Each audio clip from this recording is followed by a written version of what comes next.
Welcome to Wrestling Travels Lockdown Sessions. Today we are brought to you by our friends over at True Heel Heat Wrestling. Now, True Heel Heat is a podcast. They're on Twitter. They've got all the information. Please go check them out. True Heel Heat, TRU. Today is very special for us because we have, from Ring of Honor, the City Bruiser. Bruiser, welcome to the show. Hey, Justin. Thanks for having me, man.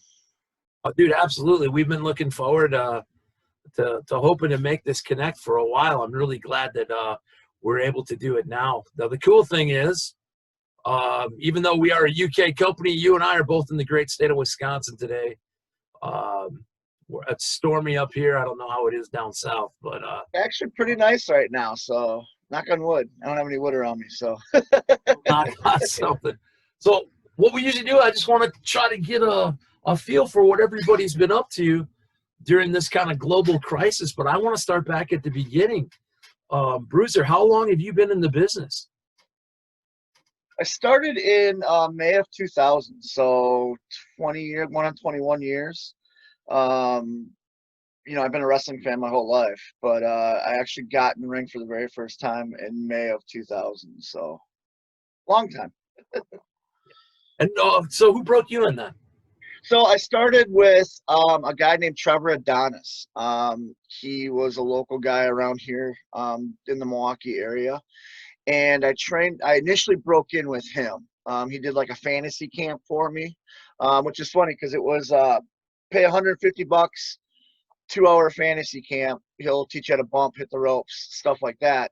Well, my 2-hour fantasy camp turned into a 4.5-hour long fantasy camp. And I picked up on it right away. And Trevor's like, hey, I'm going to train you. This is what we're going to do. This is how much it costs. And then after about 2 years with Trevor, I moved to Missouri and I trained with Harley Race. And I always say I went to grade school and high school with Trevor, and then I went to college with Harley. Two fantastic trainers. Now, correct me if I'm wrong. Trevor went by Jim Evans in the 80s? Correct. Yep, he was a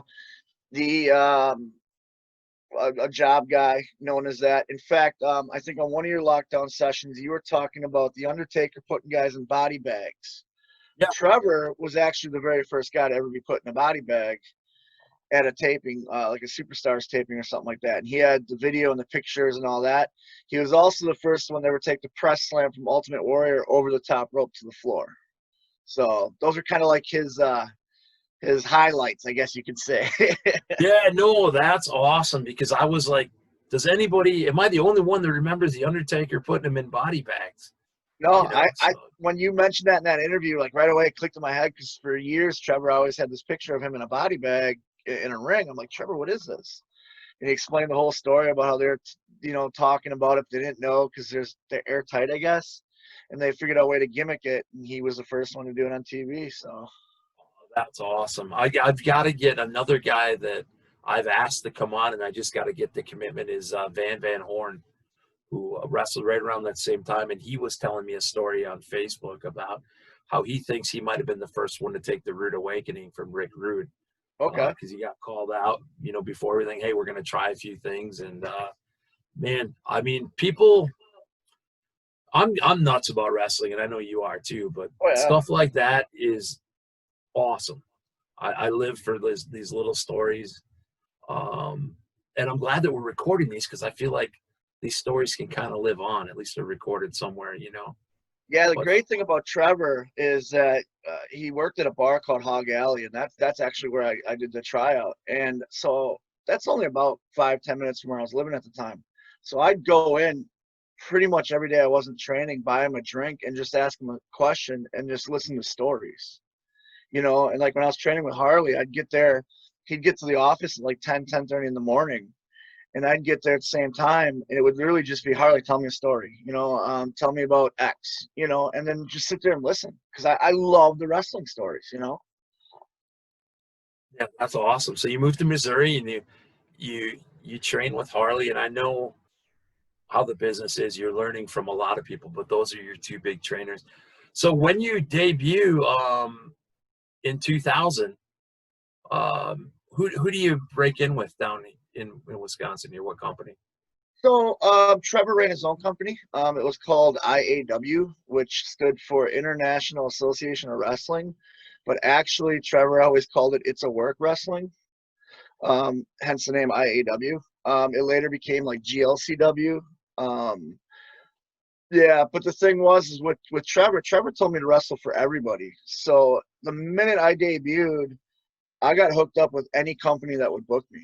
I would just, whether it be Wisconsin, Minnesota, Illinois, Iowa. So I went through Trevor, Carmine DeSpirito was running Mid American Wrestling. Krause was running, Mike Mercury was running ACW. Um, Dark Child, who we don't speak of, was running NFW. Mike Thompson, or Morty, was running Powerhouse Pro. So I was literally just anywhere I could get booked, I would jump on. Dave Hero started, he took over GLCW, so I'd wrestle for him. And I was the type of kid where if there was a show, even if I wasn't booked, I was there. I would set the ring up. I would sell your merch. I'd do whatever I could to be in the business. And I'd usually get booked because I'm the green kid and they need a kid to do the job or whatever. And that's how I got bookings, it was just constant. And then you meet friends and stuff. I met Brandon Blaze like the second day of training, and him and I just hit it off, and we're still best friends to this day. Oh, that's awesome, man. I used to do the same thing. I'd sell your hot dogs, do whatever, just kind of be around Yep. and learn. I trained with Eddie Sharkey over in Minneapolis, and I remember shitting my pants that first day of training because Yeah. I'd done all this. All right, I'm going to do it. I'm going to do it. Middle of February in Minneapolis. It's freezing cold. I'm in a garage with like 3 dudes, and I'm going, man, I am either going to learn a pretty good lesson or a pretty painful one. And turns out it was both. It's weird how you, being a fan my whole life, after that one day of training, now go home and watch Raw, go home and watch Nitro, and you never see it the same way again. Never. No. It's I always tell when students come in to train, I always say just forget about everything how you used to watch wrestling. It's completely different. It's like the Wizard of Oz, you're looking behind the curtain now, It's amazing that everything is right there. Yeah. But you never until somebody flips that switch for you. But so now here's I'm a Matt Bruiser. I got called a journalist about a month ago, which is kind of weird for me but my research has been mainly Wikipedia. So now, do you sometime in 2004? Do you do some type of appearance with WWE? Yeah. So I was, if you remember, Nova was doing the Simon Dean character, and I had done an extra work where I was a plant in the crowd, and then he calls me out, and I jump the rail and get in the ring and get in his face and shove him and stuff and trash his set, and then he takes me down and puts me in a hold. And the way that all came about, it's actually a funny story. I was doing a show in Green Bay. I'd done a show, actually, First Avenue. Eddie Sharkey was there. We can bring him up.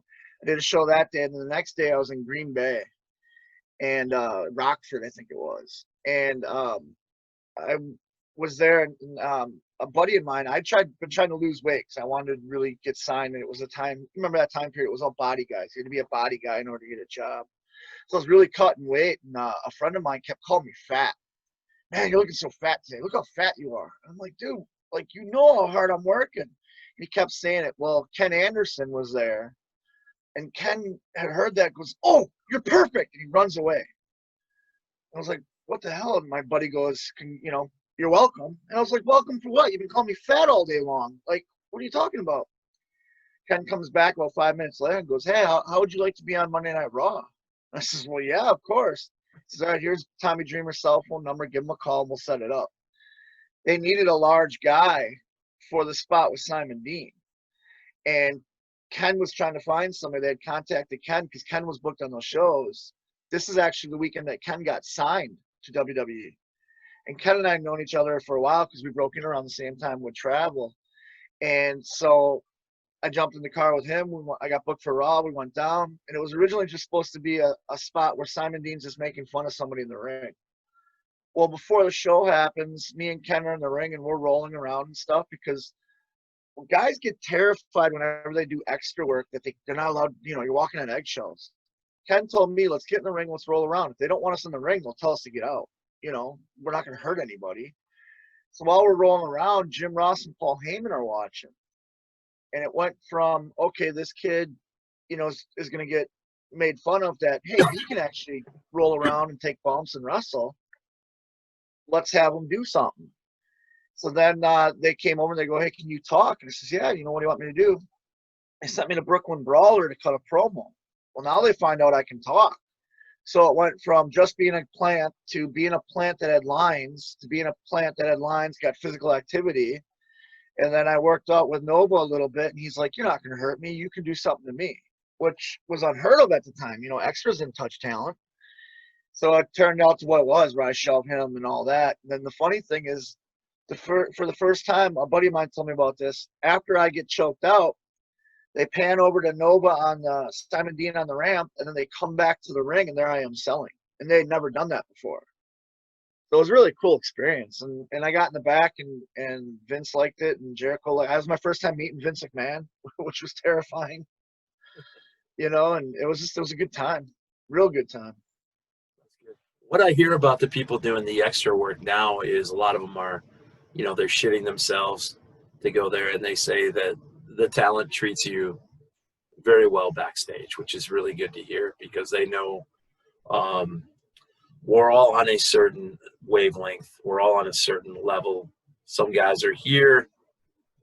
Some guys are here and going up. Some guys are here and going down, but we all know what's going on. So it's good to hear. That's 2004. Now, my Wikipedia jumps to 2015 with the Ring of Honor. But what happens after? I mean, you had to have gotten a pretty decent, like, hey, man, that's great. I feel like I did really good. What happens after that appearance? I mean, are you thinking maybe something's going to happen with WWE? Do you get any promises, or how does that go? I ended up making a lot of really good connections. Tommy Dreamer being one of them, who to this day I still talk to. Simon Dean, who to this day Mike Bucci I still talk to. And if you remember, after Tommy left being in charge of extras and stuff like that, Nova took over. Simon Dean took over. So I had a connection. So I was doing extra work that whole time, and I was changing my hairstyle. I was changing my weight. I was doing everything I could to get noticed. In between there, I did a tryout for TNA. Harley got us a tryout with TNA. So I wrestled 2 shows with them. And then I was doing a lot with the Noah promotion over here in the States for Harley. So I'd wrestled like Kenta, Marufuji, Morishima. If you remember Kobashi, guy with the really big chops, one of the most famous Japanese wrestlers ever. He was actually over here, and I was featured in a couple Japanese magazines taking chops from him, which by far are the hardest chops I've ever taken in my life. And then on top of that, I was also wrestling the indies, and I was going everywhere. I wrestled I was in North Carolina, South Carolina, Ohio, Indiana, Wisconsin, Illinois, Michigan. Basically anywhere I could get booked, I was there. And I was just trying to make a name for myself, And every time I did extra work, they found something for me. I wrestled a couple dark matches, a couple matches on Heat, a couple matches on Velocity, and then it just kind of took off, Yeah. No, and then you how does the Ring of Honor come about? The Ring of Honor came about with Frankie DeFalco, who runs Bruce City Wrestling. I wrestled for him a couple times and actually became a regular on the Bruce City shows. Well, he brought Steve Carino in for his 2nd anniversary show, and I wrestled Steve. And Steve and I hit it off right away. He's kind of a mentor of mine. In fact, I talked to Steve today just a little bit just to check in, see how he's doing. Well, Steve was a regular for Ring of Honor, if you remember, at that time period. Well, I'd also wrestled Kevin Steen and been on a couple shows with him. I had met Kevin Kelly and Rhino, and all of them were telling me, hey, you need to do a tryout for Ring of Honor. At this point in time, I had moved back home from Missouri. I was kind of happy being a big fish in a small pond, like I was booked every weekend. I was working main events everywhere. Nick Colucci and I had formed a tag team called the City Bruisers, and we were getting booked everywhere. And I just kind of didn't want to do another tryout. You know, I'd done a lot of tryouts. I'd done a lot of camps, and I was just kind of like, man, I don't know. I don't want to do another tryout to hear, no, you're not what we want, you know, because wrestling's all about flavor, you know, like it's like Baskin Robbins. You have, what, 31 flavors or whatever that is. And it's all about what flavor that promoter wants. He might want vanilla this day. He might want chocolate. One day he might want cookie dough. It all depends. And I was sick and tired of kind of doing that rat race, you know. You fast forward to I met my wife. My father-in-law was a huge fan of mine and always pushed me to do more. And I always told him, you know, Jim, I'm happy. I'm wrestling all over the place. I'm making a little bit of money. And I'm, you know, I don't want to do that pressure anymore. Well, he passes away in 2013. So in the will, he had left money aside, and it was just enough money to cover the price of the tryout, price for a plane ticket, price for a rental car, and price for a hotel. And the whole only way I could touch that money was to do the tryout. Well, Carino had always been on me, and I said, you know what, fine, I'm going to do the tryout. So this is October of 2014. Like, I'm going to do the tryout, whatever, cool. But I'm not just going to go and be a guy. I'm going to go and be the guy. You know, like, I'm going because my father-in-law believed in me this much. Carino, Kevin Kelly, you know, all are putting their name on me. I'm going to go and be that guy. And in the Ring of Honor tryout, I was that guy everybody was talking about. And I remember the last day they had this thing where they you work a match with somebody, and then they have all the coaches tell you yes or no. Yes, they'd put you on TV right then there, or no, you're not ready yet.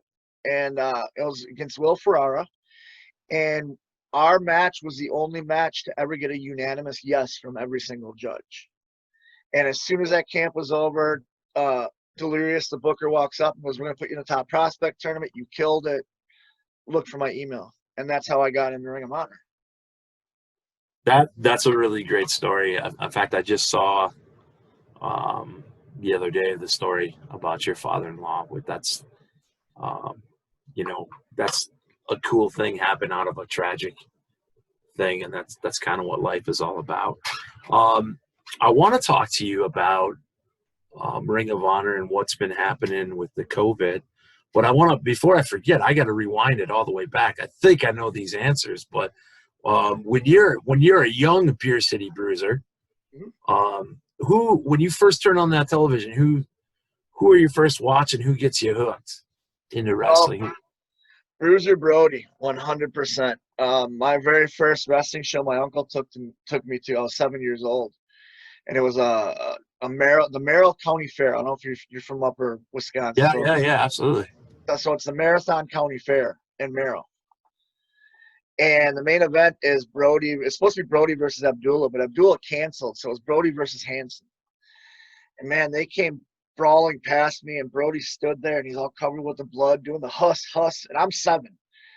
So he's only 6'5", but to me, he's 100 feet tall. And I was hooked. Like, I looked at my uncle and went, this is the greatest thing ever. And the cool thing about Brody is he never stayed in one place too long. So that's how I found all these other wrestlers, was trying to find Brody matches. And that's how I got into tape trading. I'm dating myself, you understand, but I was tape trading. Oh, yeah.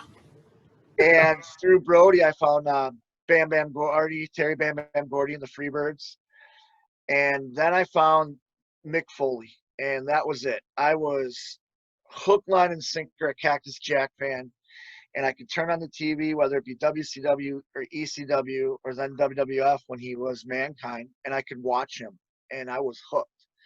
And in '98, when he did the Hell in the Cell and he flew off the top of the cell, that's when I was like, I want to do this. If this guy can get up and he can finish this whole match, you know what I mean? I can do this. He's built like I am. He you know, he's this crazy guy, and that was it. That was like, I'm going to become a professional wrestler. At that moment, I decided.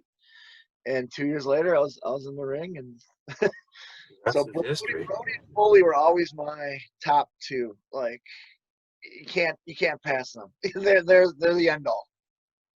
What would you give for like a recording of Stan Hansen and Bruiser Brody from when you were 7 in Merrill. I always think of all the shows I went to that Yeah. before we had these things. I'm like, how much of that would have been awesome just to like a fan cam of this stuff. Brody and Hansen, that's ridiculous. You know, that'd Yeah, be and I can never all through all the years of tape trading, I can never find that one show because you want, like you said, you want to see it. And I found a lot of stuff, but like that's still, I don't know if they didn't record it. I don't know. See, I don't know what the AWA did back then. You know what I mean? So that's my beef. I love the AWA. I'm an AWA fan because I'm up here in the Northwoods. I got 3 channels.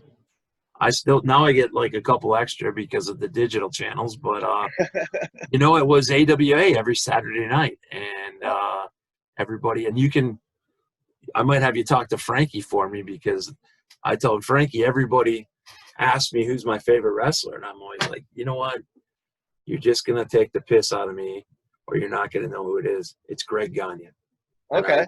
I will never. It's just that was when I was little, and I first got the itch, and wow, watched him. He was training with Sergeant Slaughter. This Yeah. Camp Slaughter video that I can almost go word for word in my head still all these years later. But my point was, I know Vince has a lot of the AWA stuff. Obviously, he has the rights, and I'm like, man, just I wish he'd release it. There's only like 8 episodes on the network, and I'm like, there's a lot of stuff I'd love to see. I've actually gotten on groups, and that's how old we are, the tape trading. I've asked people, does anybody have on Facebook like any AWA?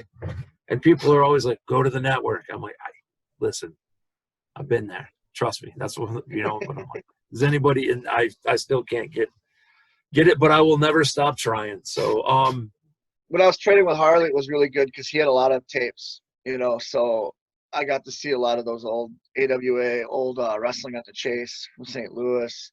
Basically, wherever Harley went, he had tapes of them, and it was great. Like I could say, hey, Harley, I remember Brody doing this. He's like, oh, well, let's put it in when he was King Kong Brody, and it was like, what? And that's how I learned about King Kong Brody, and he'd always talk about that green kid, Ric Flair, because when Flair broke in, you know, um, I became a fan. I'm a big fan of Terry Funk, and he used to show me all the old Terry Funk stuff from when he was in Texas, and that they're lost now. You know what I mean? yeah, Like, you can't find them. I talk about in a couple of them, like of my interviews, some of the lost moves and the lost art of wrestling, Yeah. where somebody did more of a throwback character. But speaking of throwback characters, you're the one I most associate with this. Now, we had a Crusher statue go up in Milwaukee. Now, the Crusher, I mean, the name, you say it Milwaukee anywhere, at least you used to.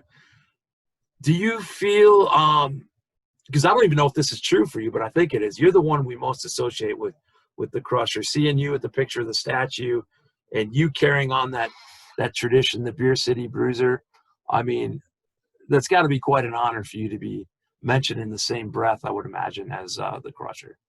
Yeah, and I was a fan of the Crusher when I was a kid. My dad used to take me to the bar that he was at to meet him and stuff. And that was a cool thing about the Crushers. He was really easy accessible down here in Milwaukee. And when I started with Ring of Honor, they really liked the look and stuff. And Steve Carino was actually the one. He goes, "Hey, are you a Crusher fan?" I says, "Yeah." He says, "You should come out with a cigar and a keg. Pay homage to where you come from." And that's how that all came about with the keg and I didn't really want to rip off the Crusher. And Carino's like, "You're not ripping them off. It's paying homage." And when they had Crusher Fest unveiling the statue, I got to meet his family. And Wow. his daughters and his son gave me the blessing. They're like, "We love what you're doing. We love how you're paying homage to our father, but making it your own." And they gave me their blessing. So I had the Crusher's family blessing. Where at the Crusher Fest, they told all these fans and stuff, this is the future of Milwaukee. And it was really cool. And I got to know his family and stuff like that. And I wish I would have known him when I started, you know what I mean? Just to pick his brain and stuff. But by the time that I got comfortable talking to people, he had already passed. So getting to know his family and stuff like that, and getting the kind of stamp of approval from them was a big notch in my book. You know what I mean? Like that felt Oh, really good. Yeah. and I'm I get weird on stuff like that, but not that it matters coming from me, but never once did I ever get that, oh, he's just ripping them off vibe. I got like a very respectable, so you're doing it well, you're doing it right, you're doing it great, and you continue to. So Thank you. that's that. I mean, for especially for an old school guy like myself to see that here, it's 2020, and we've got that crusher vibe, and I love it. Thank you. Yeah, and like I said, when I was doing all this, I didn't want to be a ripoff. So many guys nowadays, they want to be the next Shawn Michaels or the next Hardy Boys or the next, Crusher. I don't want to be the next. I want to be the first Beer City Bruiser, but pay homage to my lineage, and Carino was a big help. Kevin Kelly was a big help with that. Todd Sinclair, who's a referee for Ring of Honor, he's a big help. Where I'll have this idea, and I'll pitch it, and they'll be like, "That's great, but what if you tweak it this way?" And then Brian Malonis, my current tag team partner with the Bouncers, him and I are both such old school fans that he helps me out. Whether I'll come up with something like, I want somehow bring the Bolo punch back. We're just trying to figure out a way where I can bring it back, but still make it my own, Yeah, no, 100%. I love seeing it because I've gone through a list of moves that I'm like, I don't see it Yeah. anymore. I think stuff gets lost. I think we lose a little bit of the psychology. We lose a little bit of the storytelling, and that's why I think when it all comes back, and somebody maybe does that, like you say, figure out a way to. I know Tyson Dukes that I talked with a couple weeks ago on Twitter. He's got some flying arm bar that he found and uncovered just a couple days ago. He's a big fan of the old school too, so I love talking with people that have the albums. Do you get a lot of the older fans coming up Oh to yeah, you, remembering the Crusher and going, "Hey"? I bet you get a lot of conversations. Yeah. I do. I get a lot of the older fans. I was playing Xbox the other day, and I got a message through there, and it says, "Because my moniker on Xbox, Beer City Bruiser." The guy goes, "I hope this is who you say you are." And I said, "No, it's me." And he goes, "I want to thank you. I'm a big fan of yours. My son never really was into wrestling, so I showed him your videos, and now him and I every week on Ring of Honor watch wrestling again. And my son's falling in love with wrestling because of you. And it was the Crusher that made him fall in love with wrestling. So I was like, oh, that's cool. You know what I mean? Yeah.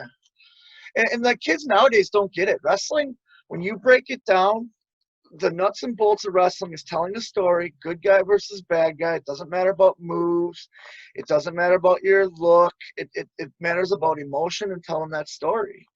Even if you take like a Ring of Honor match that we do, when you break it down, it's still good guy versus bad guy. And we're trying to tell a story to get those fans in. We do a little bit more moves than Gagne used to do or Crusher used to do, But back then, Gagne could throw that beautiful drop kick to the face and the crowd could be up on their feet. Nowadays, you got to kind of throw a little bit of a combo in there to get the people to do it because they're used to all that.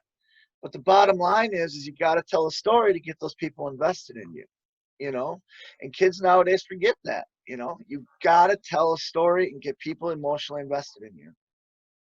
That's right. I always say, who am I to but say anything? But my opinion is promotions that do. It really irks me when it's like the night of the death matches, which you're basically saying there's no build up here. There's no blow off to a feud. We're just going to do 6 matches and we're going to hit each other with light bulbs and do everything. And I'm like, man, you could build that up. And I know there's obviously they're putting some butts in seats to do that. But to me, It just seems like what a waste. And it seems like post COVID, those are probably going to be few and far between. No, they're still going on. I went out to New Hampshire with to visit Malonis. That's where he lives. And we got drunk one night, and when you're drunk, you want to look up bad wrestling. And somehow, not saying deathmatch wrestling's bad. I'm not trying to say that. It's an art. You guys get it. But we watched a live event. It was a deathmatch tournament that was live, and we couldn't believe it. Like, we're in the middle of a pandemic, and you guys are bleeding all over each other. Like, they don't even know what's causing all this. Like, you could wait. Even regular wrestling shows aren't running right now. Like, take a break. I get.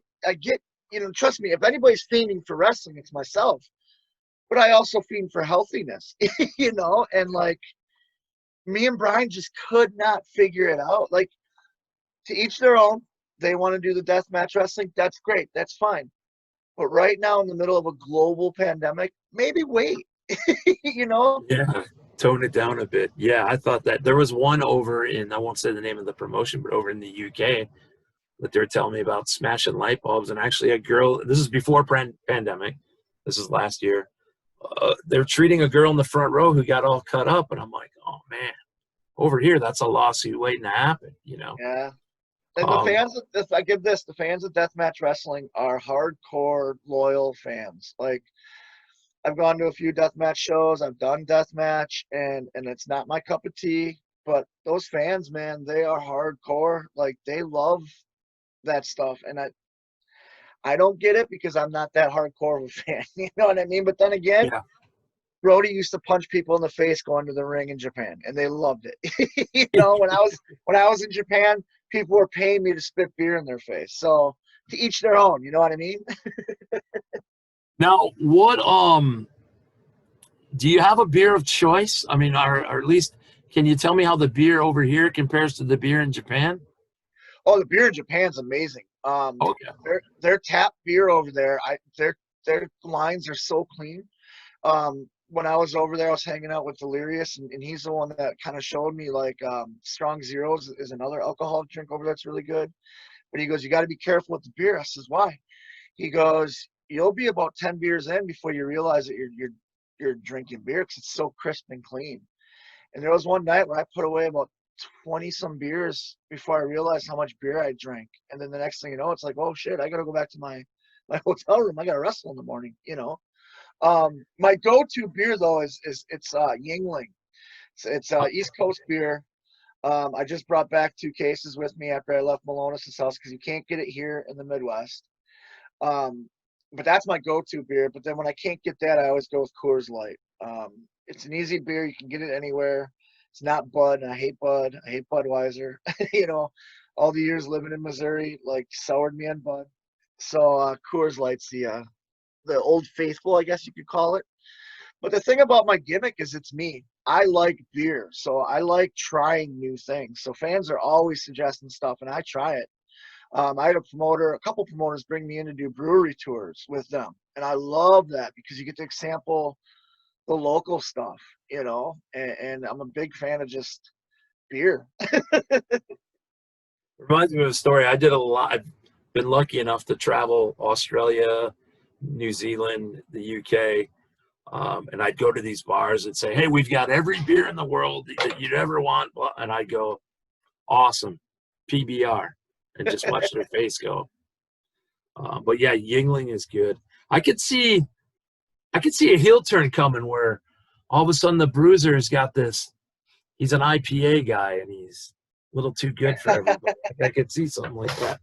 Um, Last year, I believe it was August 1st. I'm in Canada. We're doing a tour. I got to go to Battle Arts Pro, where Santino Marella is. I got to watch an actual school taking place, a wrestling school in Montreal, all in French, which I always said you got to do it because if you get a chance, I couldn't understand a word of French, but I knew everything that they were saying because it just took me back. Yeah. But unfortunately, I think it was August 1st that Harley Race passes away, Yes. and went to the Ring of Honor show. Must have been just a few nights after, and saw the tribute. Was really, I was focused on you. We had just walked in the building. Mm-hmm. We're up in the rafters, I guess you call it. But I was kind of focused on you doing that tribute, and not having met each other, but knowing where you're from, who you were. My heart went out to you that night, and I thought it was a cool, classy thing. Thank you. How could you not, pay your respects to Harley Race? But man, I was really, really thinking about you that day. Thank And you. That was a rough day.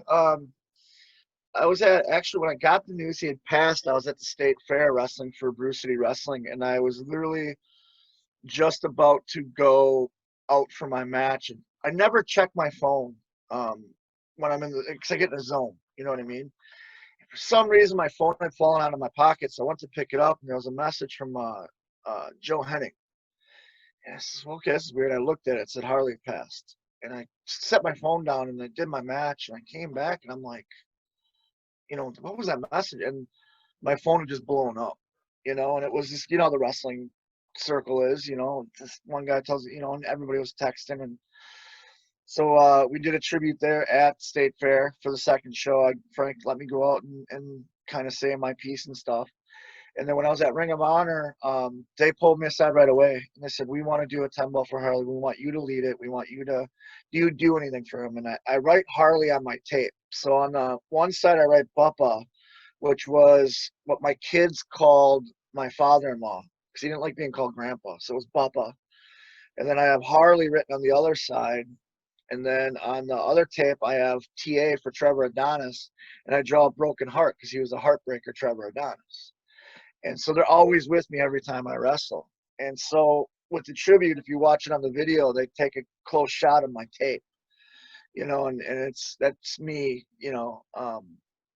doing the homage to Harley and stuff like that. And that was actually a rough day because when we got to the building, what we had been told we were doing that night had gotten changed. And you know how wrestling is, things change all the time. And there was politics happening, and they were trying to screw us out of some stuff, and there was some stuff happening backstage. So it was like dealing with the loss of Harley, then dealing with trying to say, this is professionally what I'm trying to do here. And you're trying to be professional about it, but you just want to scream. You know what I mean? You just want to scream. And, it's a workplace. It's a business. You can't, a salesman can't go into a sales meeting and just yell and expect to keep his job. You know what I mean? And Harley and Trevor always told me, you be respectful. You stand for what you believe in, but you be respectful. And I was able to get things changed around to what we wanted to happen. And then paying tribute to Harley kind of helped out. And, got really drunk that night. Well deserved. Yeah. Like I said, I think I got there just in time to for the 10 bell and got a little video of that and threw it Yeah. up, tagged you in there.